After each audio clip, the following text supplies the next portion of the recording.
Mrs. Tompkins pulled up to the school and James got out. He could feel the coolness of the air run under his short skirt. He was more aware that he was wearing a dress now than he ever was. The clicking sound that his blue patent leather skimmers made as they hit the sidewalk sounded like thunder to him as he took each step closer to the double doors that led into the school.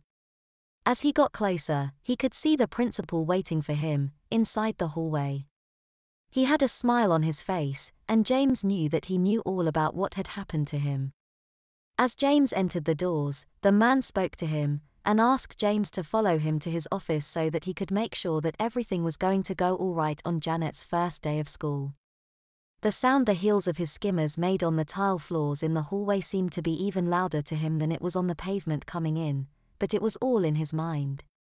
No one else they passed in the hallway seemed to notice any unusual sound. Once inside the office, the principal commented on how nice he looked, and told him that he really didn't expect to see him dressed up so well and look so good and attractive. He would have no trouble passing himself off as a young teenage girl. He ran through some of the general rules, and cautioned him that should it be found out that he was a boy and not a girl, some terrible things could happen to him, particularly if the boys in the school found out about him. He was also told that there were several boys attending school here that were under the same arrangement as James had, so even though he would not find out who they were, he wanted to let James know that he was not alone in his peril. James was to have a girl stay with him for the first several days, until he got to know the routine of his new classes scheduled for him now that he was a girl. As James left the principal's office, there was a girl waiting for him. She had Janet's papers and several books for him to go to class with. Her name was Carol. She was also 15 years old, and very pretty, with wavy shoulder-length auburn hair hanging down her back and to her left front shoulder. She was wearing a red turtleneck blouse under a checkered blazer, and a blue denim miniskirt. Her legs were shapely and encased in brown nylon stockings. On her feet were a pair of red leather low-heeled shoes with a thin strap that went across the tops of her feet that fastened to a small gold buckle at the side of the shoes. She was wearing makeup, and it was applied very well, and her glossy red pouty lips were the focal point of her whole face. James thought she looked like a dream, and if there was a way he would have liked to get to know her better. Carol was very friendly, and very helpful as the day progressed, and by the time school was over, they had become great friends, and they were standing together, talking quietly, while James waited for his mother to pick him up from school.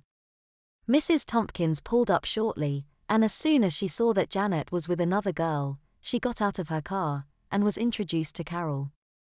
They made a little small talk for a couple of minutes, then Mrs. Tompkins told Carol of the plans she had made for the night, and out of the blue, she invited Carol to spend the night, go shopping, and have dinner out with them. Carol told Mrs. Tompkins that she would love to, but she would have to check with her parents to see if it would be all right with them.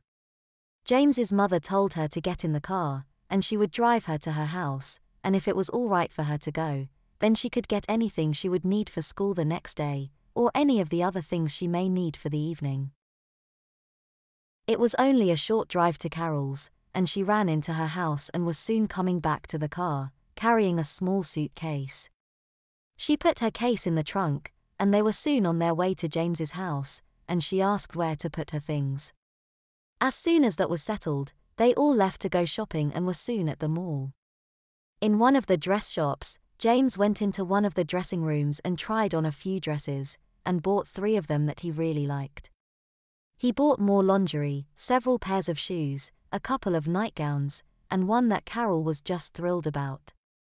He bought a dozen pair of pantyhose, and another dozen pair of stockings, and several pair of leotards in different colors. Of course these were all bought under the supervision of his mother's watchful eye and the approving nod of her head. This of course was to let Carol believe that James was making all her own choices.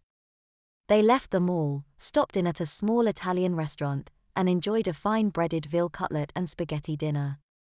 During dinner, James and Carol sat next to each other in the small booth. They were close enough that their hips were touching and one could feel the heat from the other's body. When they got home, it was time they all took their showers and got dressed up in their nightgowns, getting ready to call it a night.